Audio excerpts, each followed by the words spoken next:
Hello everyone, study उत्सव channel पर आप सभी का स्वागत है। इस वीडियो में हम लोग HSLC कंपार्टमेंटल एग्जामिनेशन 2022 का जनरल साइंस का क्वेश्चन पेपर देखेंगे और इस क्वेश्चन पेपर के इम्पोर्टेंट क्वेश्चंस को सोल्व भी करेंगे और देखेंगे कि इस क्वेश्चन पेपर में कौन कौन से क्वेश्चंस हैं जो इम्पोर्टेंट हैं आपके होने वाले एग्जाम के लिए। और मैं आप लोगों की जानकारी के लिए मैं बता दूं कि स्टडी उत्सव चैनल पे जो भी स्टूडेंट्स कंपार्टमेंटल एग्ज़ाम के लिए साइंस का वीडियो मेरा देखे होंगे, उनको एग्ज़ाम देने के बाद यह मालूम पड़ा होगा कि मैंने जो भी क्वेश्चंस इम्पोर्टेंट दिया था उसमें से 99% क्वेश्चंस कॉमन आए हैं। तो चलिए इस क्वेश्चन पेपर को देखते हैं कि कौन कौन से क्वेश्चंस हैं जो मैंने इम्पोर्टेंट दिया था और वह क्वेश्चन हूबहू इस क्वेश्चन पेपर में आए हैं कॉमन। यदि आप इस चैनल पर नए हैं या अभी तक इस चैनल को सब्सक्राइब नहीं किए हैं तो प्लीज़ सब्सक्राइब कर लीजिएगा और बेल आइकन को भी प्रेस कर लीजिएगा। तो चलिए इस क्वेश्चन पेपर को पूरा देखते हैं और इसके इम्पोर्टेंट क्वेश्चंस को हम लोग सोल्व भी करते हैं। तो देखिए सेक्शन ए, क्वेश्चन नंबर 1 का A, a solution reacts with crushed egg shells to give a gas that turns lime water milky, the solution contains. तो देखिए जो क्रस्ट एग सेल है वो क्या होता है, CaCO3 कैल्शियम कार्बोनेट होता है और यह HCl हाइड्रोक्लोरिक एसिड के साथ रिएक्शन करके क्या बनाता है, CaCl2 बनाता है, H2O बनाता है और CO2 गैस बनाता है। CO2 गैस क्या है, कार्बन डाइऑक्साइड गैस जो टर्न्स लाइम वाटर मिल्की। तो बताइए इस क्वेश्चन में जो क्रस्ट एग सेल है CaCO3 यह किसके साथ में रिएक्शन किया, तो HCl के साथ में। तो इसका आंसर क्या हो जाएगा, HCl हाइड्रोक्लोरिक एसिड। चलिए ऑप्शन में देख लेते हैं। तो इसका आंसर होगा option 2 HCl। Question number B देखिए, which of the following pair will give displacement reaction. हम जानते हैं कि डिस्प्लेसमेंट रिएक्शन क्या होता है, more reactive element less reactive element को डिस्प्लेस कर देता है। जो मोर रिएक्टिव एलिमेंट है वो क्या करता है, लेस रिएक्टिव एलिमेंट को डिस्प्लेस कर देता है। तो देखिए इसके लिए हम लोग को एक्टिविटी सीरीज याद रखना पड़ेगा। यहाँ देखिए एक्टिविटी सीरीज है, सबसे ज़्यादा रिएक्टिव होता है पोटेशियम, उससे कम होता है सोडियम, उससे कम होता है कैल्शियम, फिर मैग्नीशियम, उससे कम एल्युमिनियम, उससे कम जिंक, उससे कम आयरन, फिर लेड, फिर हाइड्रोजन, उससे कम कॉपर, कॉपर से भी कम होता है Hg मरकरी, मरकरी से कम होता है सिल्वर, सिल्वर से भी कम होता है गोल्ड। मीन्स सबसे कम किसका होता है, गोल्ड। ठीक है, सबसे कम रिएक्टिविटी किसका होता है, गोल्ड का, और सबसे ज़्यादा किसका होता है, पोटेशियम का। तो यह रिएक्टिविटी सीरीज आपको याद रखना होगा। ठीक है, और इसमें से जो कॉमन एलिमेंट है उसका ध्यान लीजिएगा कि आयरन, आयरन से ज़्यादा होता है जिंक, जिंक से ज़्यादा होता है एल्युमिनियम, एल्युमिनियम से ज़्यादा होता है मैग्नीशियम। यह कॉमन एलिमेंट है, इससे ज़्यादा क्वेश्चन पूछता है। ठीक है, तो देखिए हमें नंबर 1 यहाँ क्या है, Na है और यहाँ क्या है, कॉपर है। कॉपर क्या है, लेस रिएक्टिव है, तो यह तो डिस्प्लेस नहीं कर पाएगा, तो नहीं होगा। देखिए मैग्नीशियम है यहाँ में और यहाँ में एल्युमिनियम है, तो एल्युमिनियम क्या होता है, मैग्नीशियम से लेस रिएक्टिव है। देखिए एल्युमिनियम जो है मैग्नीशियम से क्या, लेस रिएक्टिव है, तो यह भी डिस्प्लेस नहीं कर पाएगा। नंबर 3 Fe है आयरन और यहाँ सिल्वर, सिल्वर भी क्या है, देखिए सिल्वर जो है लेस रिएक्टिव है आयरन से, तो यह भी डिस्प्लेस नहीं कर पाएगा।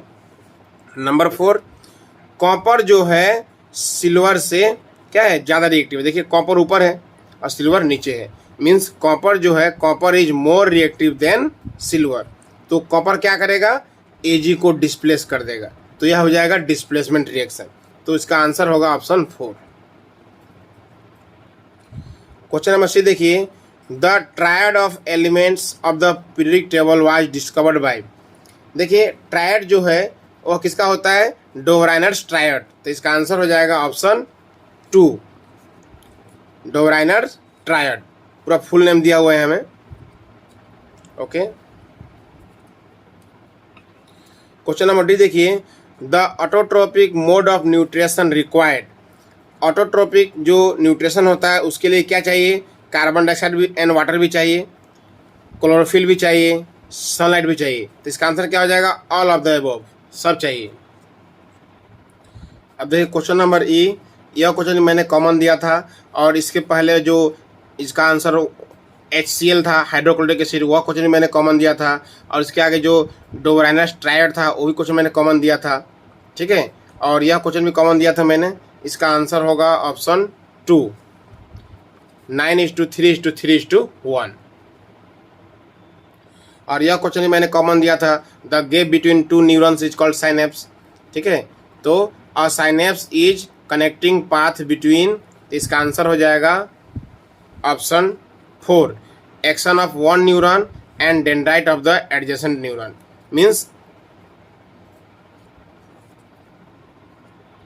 Means the gap between two neurons is called synapse. So इसका आंसर हो गया ऑप्शन 4। यह क्वेश्चन भी मैंने कॉमन दिया था, the image form by concave mirror is observe to be virtual, erect and larger. Virtual, erect and larger means magnified. Where should be the position of object, object को कहाँ रखने से होता है? तो मैंने बताया था कि ऑब्जेक्ट को पोल और फोकस के बीच में रखते हैं। जब if object is place between pole and focus, तब क्या होता है? Virtual, erect and larger image means magnified image बनता है। तो इसका आंसर हो जाएगा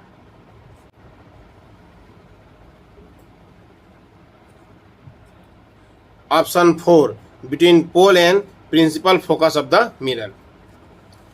नंबर H, यह क्वेश्चन मैंने इंपॉर्टेंट दिया था, the human eye forms the image of an object at its retina, ठीक है। तो इसका आंसर क्या हो जाएगा?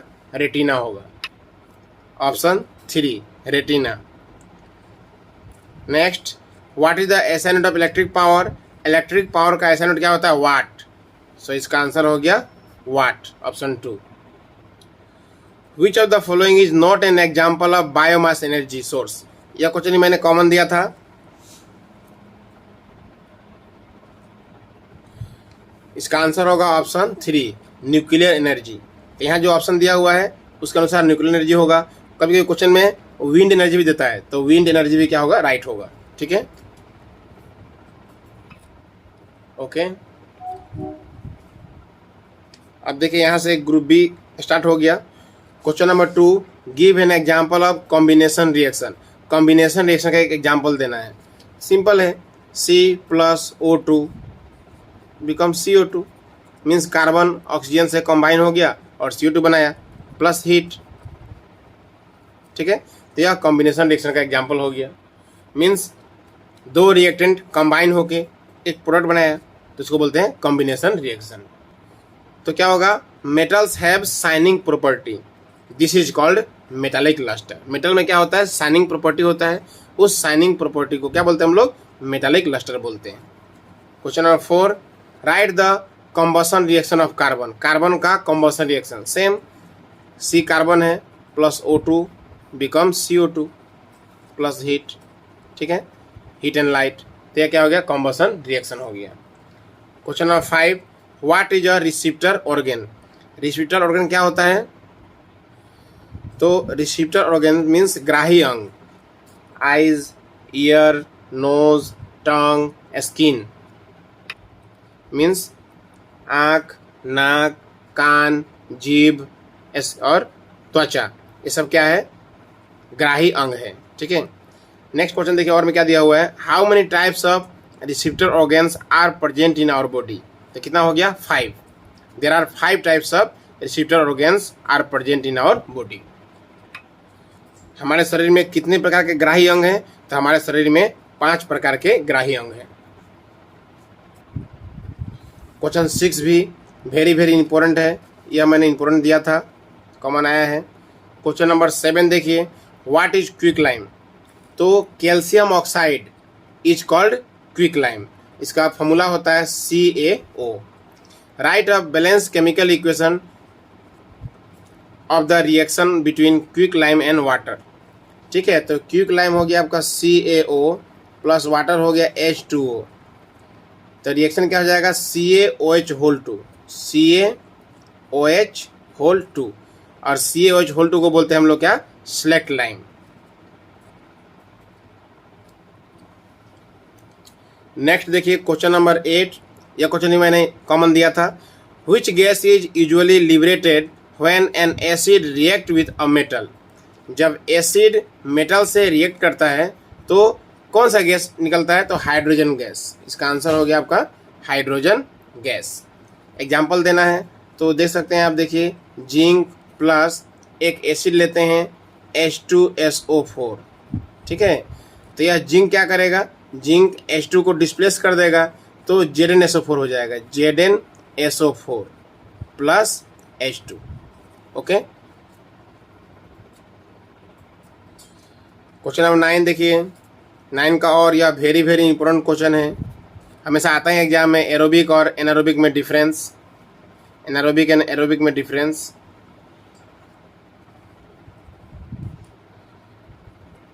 क्वेश्चन नंबर 10 भी वेरी वेरी इंपॉर्टेंट है, जाइलम फ्लोएम वाला। और में जो दिया हुआ है, what are the different ways of glucose oxidize to provide energy in various organisms. यह क्वेश्चन इंपॉर्टेंट क्वेश्चन है। क्वेश्चन नंबर 11 ए, 11 का बी, क्वेश्चन नंबर 12, सब क्वेश्चन देख लीजिए आप लोग। क्वेश्चन नंबर 13 देखिए, find the power of a concave lens of focal length 2 metre. तो देखिए फोकल लेंथ मीन्स F होता है और कॉन्केव लेंस है तो क्या होगा? माइनस होगा। तो F इक्वल टू -2 मीटर, ये गिवन हो गया। इतना लिख देंगे तो आपको 1 मार्क्स मिल जाएगा। उसके बाद में find the power of lens, तो पावर निकालने का फॉर्मूला क्या होता है? P इक्वल टू 1/F, और F कितना दिया है? -2, ठीक है। तो और पावर का यूनिट क्या होता है? डायोप्टर। क्या होता है? डायोप्टर। सो 1 में 2 से डिवाइड करें तो कितना आएगा? 0.5, सो -0.5 डायोप्टर, ठीक है। क्वेश्चन नंबर 14 देखिए, an electric bulb is connected to a 220 volt generator, the current is 0.5 ampere, what is the power of the bulb. तो देखिए क्या गिवन है? V दिया है 220 वोल्ट, ठीक है, और 0.5 एम्पियर क्या दिया? I दिया है करेंट, और हमें निकालना क्या है? पावर। तो पावर का फॉर्मूला होता है P equal to VI। V दिया है 220, I दिया है 0.5, दोनों को मल्टीप्लाई करेंगे तो 110 वाट। पावर का यूनिट क्या होता है? वाट होता है, ठीक है। क्वेश्चन नंबर 15 देखिए, वेरी वेरी इंपॉर्टेंट है, ये भी मैंने कॉमन दिया था। Question number 16, why is damage to ozone layer a cause of cancer. तो देखिए सन रे से निकलने वाला जो हार्मफुल रे है, अल्ट्रा वायलेट रे, उसको ओजोन लेयर क्या करता है? उसको रोकता है आने से। अगर ओजोन लेयर डैमेज हो गया तो हार्मफुल जो अल्ट्रा वायलेट रे है वो अर्थ के एटमॉस्फेयर में आएगा, जिससे क्या होगा? कैंसर का कॉज हो सकता है, ठीक है। सो यह क्वेश्चन वेरी वेरी इंपॉर्टेंट है। क्वेश्चन नंबर 17 भी इंपॉर्टेंट क्वेश्चन है, ठीक है, biodegradable and non biodegradable. Question number 18 भी इंपॉर्टेंट क्वेश्चन है, यह क्वेश्चन भी मैंने कॉमन दिया था, ये भी इंपॉर्टेंट क्वेश्चन देख लीजिएगा। क्वेश्चन नंबर 19 भी वेरी वेरी इंपॉर्टेंट है, यह क्वेश्चन भी मैंने कॉमन दिया था। Why does colour of copper sulphate solution changes when an iron nail is dipped in it, ठीक है।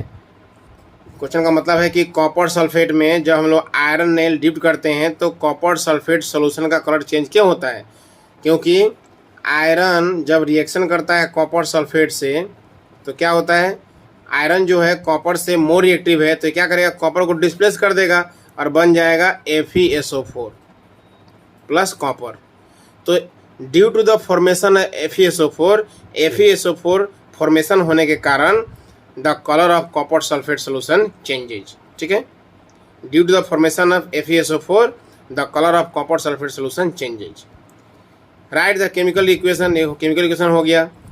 To which type of chemical reaction does it belong, या किस टाइप का रिएक्शन हुआ? तो देखिए आयरन जो है मोर रिएक्टिव है, कॉपर को डिस्प्लेस कर रहा है, इसलिए इसका नाम हो जाएगा डिस्प्लेसमेंट रिएक्शन। क्या नाम होगा? Displacement reaction, okay. हिंदी में बोलते हैं विस्थापन अभिक्रिया। इसका और में क्वेश्चन दिया हुआ देख लीजिए। क्वेश्चन नंबर 20, ये भी वेरी वेरी इंपॉर्टेंट है क्वेश्चन, ये मैंने कॉमन दिया था। What is mainly periodic law, explain the limitations, ठीक है। नेक्स्ट इसका और में दिया हुआ यह क्वेश्चन मैंने वेरी वेरी इंपॉर्टेंट दिया था। What were the criteria use by Mendeleev in creating his period table. ठीक है, तो मेंडलीव ने जब पीरियड टेबल बनाया था तो क्या किया था उसने, elements are arranged in increasing order of their atomic masses. Atomic mass को इंक्रीजिंग ऑर्डर में वो उन्होंने क्या किया था, अरेंज किया था। Question number 21, what are oxides. Oxides क्या होता है, ठीक है, oxides are chemical compounds with one or more oxygen atoms combined with another element. Means जब ऑक्सीजन किसी अनदर एलिमेंट के साथ में जब कंबाइन करेगा then oxides are formed. Okay, तो क्या लिखेंगे, oxides are chemical compounds with one or more oxygen atoms combined with another element. आगे क्वेश्चन क्या दिया देखिए, use Mendeleev periodic table to predict the formula for the oxides of the following element. जैसे पहला क्या है के, तो पोटेशियम ऑक्सीजन के साथ में जब ऑक्साइड बनाएगा तो क्या हो जाएगा, K2O। क्यों, क्योंकि ऑक्सीजन का वैलेंसी 2 होता है तो 2 यहाँ लिखना होगा, K का वैलेंसी 1 होता है तो 1 यहाँ लिखना पड़ेगा। नेक्स्ट C है, तो C क्या है, कार्बन, तो कार्बन और ऑक्सीजन CO होगा, और C कार्बन का वैलेंसी कितना होता है 4, ऑक्सीजन का वैलेंसी कितना होता है 2, तो ये कैंसिल होगा, यहाँ 2 से कैंसिल होगा 4, तो 2 1 जा 2 और 2 2 जा 4, मीन्स कार्बन 1 और ऑक्सीजन 2 हो जाएगा, मीन्स CO2 हो जाएगा। उस प्रकार क्या है एल्युमिनियम, तो एल्युमिनियम का Al और ऑक्सीजन का O, तो एल्युमिनियम का वैलेंसी कितना 3, तो एल्युमिनियम का वैलेंसी 3 यहाँ लिखना होगा, और ऑक्सीजन का वैलेंसी 2 होता है वो यहाँ लिखना होगा, तो Al2O3। उस प्रकार क्या है Si, तो SiO, तो Si का वैलेंसी 4 होता है यहाँ लिखना होगा, ऑक्सीजन का वैलेंसी 2 यहाँ लिखना होगा, यह 2 से कैंसिल होगा, जब 2 से कैंसिल होगा 2 1 जा 2 2 2 जा 4, तो SiO2 हो जाएगा, SiO2 हो जाएगा। ओके, क्वेश्चन नंबर 22 देख लीजिए, इसके और में दिया हुआ देख लीजिए। क्वेश्चन नंबर 23 फ्लावर का डायग्राम है, 33 का, और यह क्वेश्चन भी वेरी वेरी इंपॉर्टेंट मैंने दिया था। क्वेश्चन नंबर 24, यह क्वेश्चन वेरी वेरी इंपॉर्टेंट है, यह भी कॉमन था। Question number 25, define the unit of electric current. Electric current का ऐसा यूनिट क्या होता है, एम्पियर। एम्पियर को डिफाइन करना है। Calculate the number of electrons, यह आपका साइंस का पेज नंबर 200 इंग्लिश मीडियम का जो बुक है उसमें क्वेश्चन नंबर 2 और क्वेश्चन नंबर 3 दिया हुआ है, ये भी कॉमन था। देखिए, state 2 factors on which the resistance of a conductor depend, यह क्वेश्चन भी कॉमन दिया था। ठीक है, यह पेज नंबर 207 इंग्लिश मीडियम का जो बुक है उसमें मिल जाएगा। और इसका जो सेकेंड पार्ट है यह पेज नंबर 209 इंग्लिश मीडियम का जो बुक है उसमें एग्जाम्पल 12.6 सेम क्वेश्चन था। ये क्वेश्चन नंबर 26, ये भी क्वेश्चन मैंने कॉमन दिया था। Why do two magnetic lines of force not intersect each other, यह पेज नंबर 228 इंग्लिश मीडियम का जो बुक है क्वेश्चन 3 है। और इसका जो सेकेंड पार्ट है explain 2 different ways to induce current in a coil, यह पेज 236 इंग्लिश मीडियम का जो बुक है क्वेश्चन नंबर 1 है। ठीक है, और भी जो क्वेश्चन दिया हुआ है why does an electric short circuit occur, यह आपका पेज 241 इंग्लिश मीडियम का बुक में क्वेश्चन 17 में मिल जाएगा। Draw level diagram of an electric generator, generator का डायग्राम मिल जाएगा आपका पेज 236 इंग्लिश मीडियम का बुक में। ठीक है, साइंस का। Question number 27, what do mean by presbyopia, very very important है। How can this defect be rectified, देखिए इसके और में क्या दिया हुआ है। व्हाई डू स्टार्स ट्विंकल, ये भी क्वेश्चन मैंने वेरी वेरी इंपॉर्टेंट दिया था। Why does sun appear reddish early in the morning, ये भी इंपॉर्टेंट क्वेश्चन था। Question number 28, draw the systematic diagram of biogas plant, biogas plant का डायग्राम मिल जाएगा आपको पेज 247 इंग्लिश मीडियम का बुक में। नेक्स्ट, डिफाइन द फॉलोइंग, यह भी क्वेश्चन वेरी वेरी इंपॉर्टेंट है। मिनरल का डिफिनीशन मैंने दिया था कॉमन। और ओर, यह क्वेश्चन वेरी वेरी इंपॉर्टेंट है, ओर का डिफिनीशन भी मैंने कॉमन दिया था। और बी नंबर क्वेश्चन दिया हुआ है right the electron dot structure of sodium chlorine and explain the formation of sodium chloride. देखिए सोडियम Na होता है और सोडियम का 281 2.8.1 लास्ट में 1 है तो हम लोग यहाँ में एक इलेक्ट्रॉन दिखाना होगा। ये हो गया आपका इलेक्ट्रॉन डॉट स्ट्रक्चर। फिर क्लोरीन, तो क्लोरीन जो है 17 होता है, 2.8.7 लास्ट में कितना है, क्लोरीन लास्ट में कितना 7 है, तो यहाँ आपको 7 दिखाना होगा। 1 2 3 4 5 6 और एक 7 डॉट दिखाना होगा। ठीक है, जो वैलेंस इलेक्ट्रॉन होते हैं, जो लास्ट में इलेक्ट्रॉन होते हैं, उसी को दिखाना होता है इलेक्ट्रॉन डॉट स्ट्रक्चर में। अब देखिए क्या बोला है, फॉर्मेशन ऑफ सोडियम क्लोराइड। तो देखिए सोडियम के लास्ट में 1 है तो हमें एक इलेक्ट्रॉन दिखाएंगे। क्लोरीन के लास्ट में 7 है तो 1 2 3 4 5 6 7 दिखा देंगे। ठीक है, तो क्या होगा कि सोडियम के पास में एक इलेक्ट्रॉन है तो ये क्या करेगा, या क्लोरीन को दे देगा, डोनेट कर देगा। ठीक है, तो सोडियम ने दे दिया तो सोडियम क्या हो गया, Na+ बन गया। और क्लोरीन के पास में 2 4 6 7 था, बट एक ले लेने से 8 हो गया। 2 4 6 और 8 हो गया, पहले 7 था, एक ले लिया सोडियम से तो 8 हो गया। और क्लोरीन ने एक इलेक्ट्रॉन लिया है, इसलिए क्या हो गया, क्लोरीन का पावर माइनस में आ गया। तो इस तरह से NaCl का फॉर्मेशन होता है। नेक्स्ट देखिए question number C, name 2 metals which are found in nature in free state. क्या होगा, सिल्वर, गोल्ड। ठीक है, क्वेश्चन नंबर D देखिए, what chemical process is used for obtaining a metal from its oxide.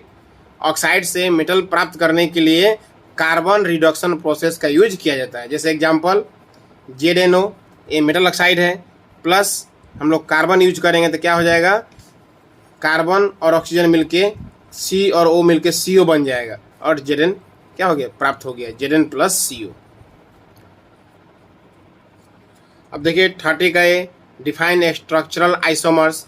Structural isomers क्या होता है, means जिसका chemical formula same होता है बट स्ट्रक्चर फार्मूला डिफरेंट होता है, उसको बोलते हैं हम लोग स्ट्रक्चरल आइसोमर्स।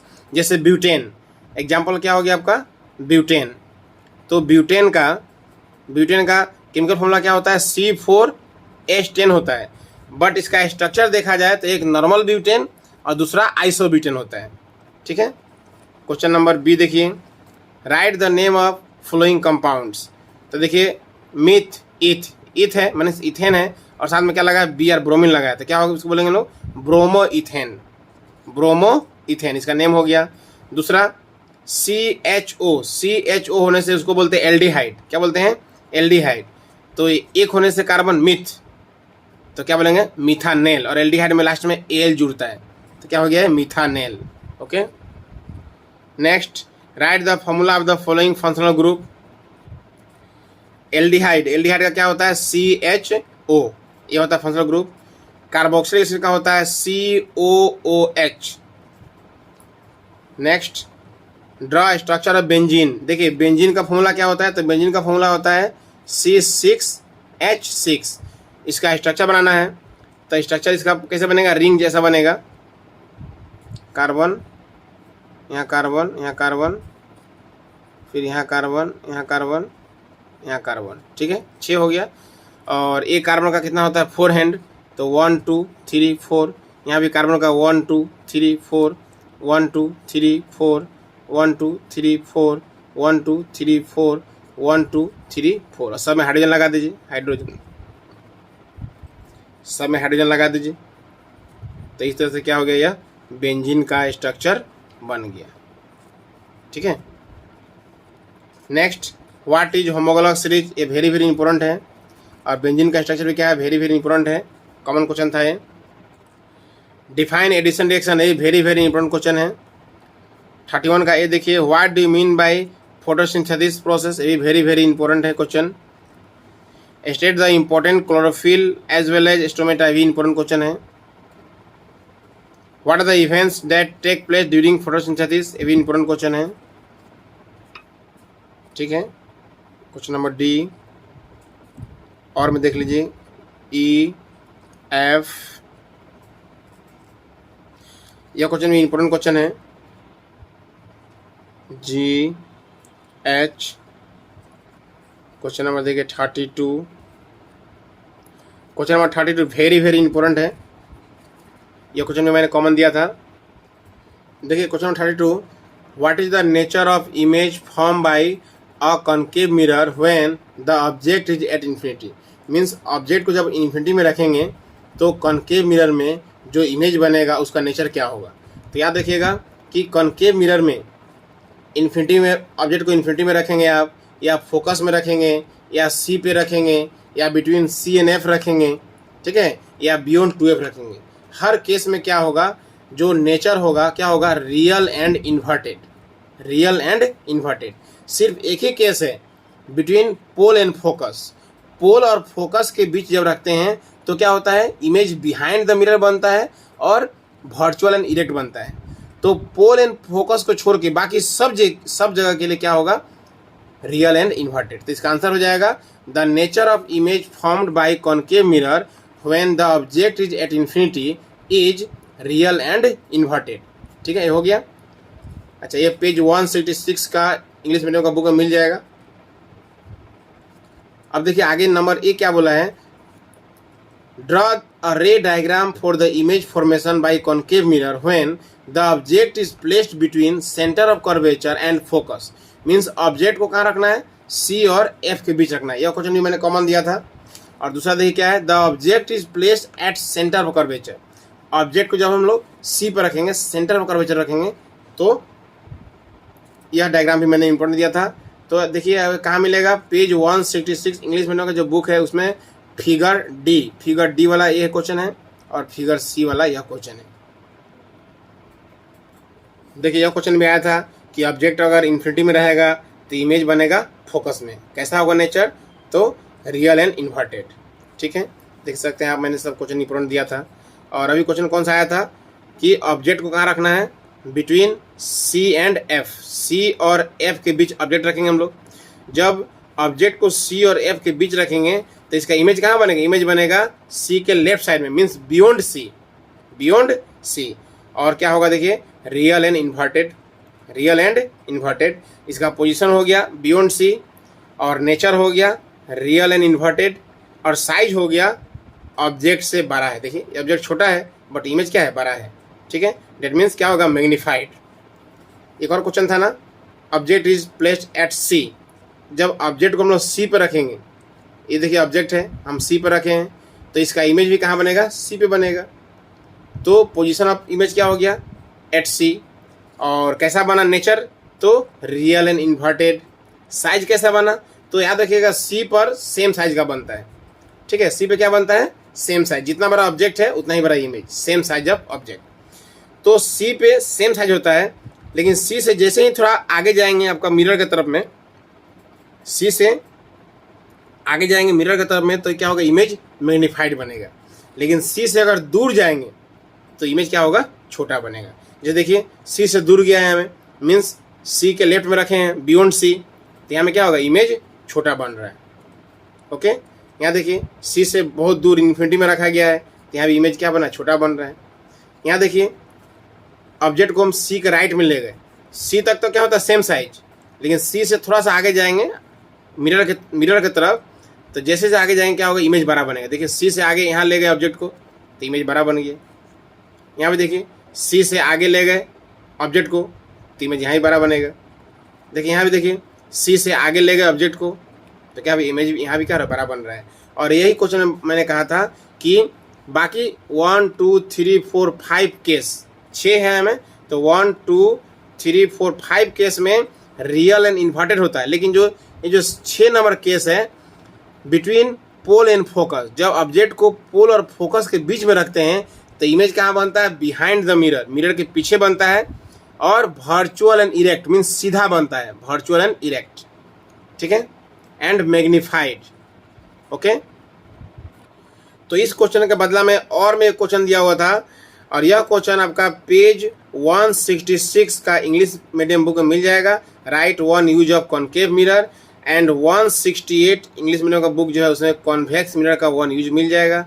और बाकी जो एक convex mirror used for a rear view on a automobile has a radius of curvature 3 metre if a bus is located at 5 metre from the mirror, find the position, nature and size of the image.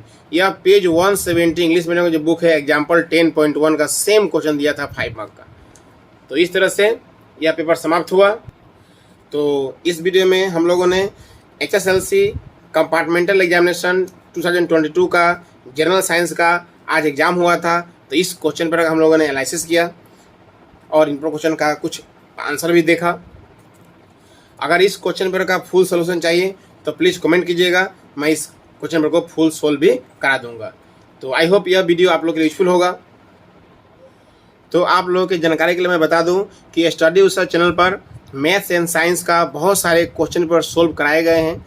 आप वहां से video देखकर बहुत कुछ सीख सकते हैं।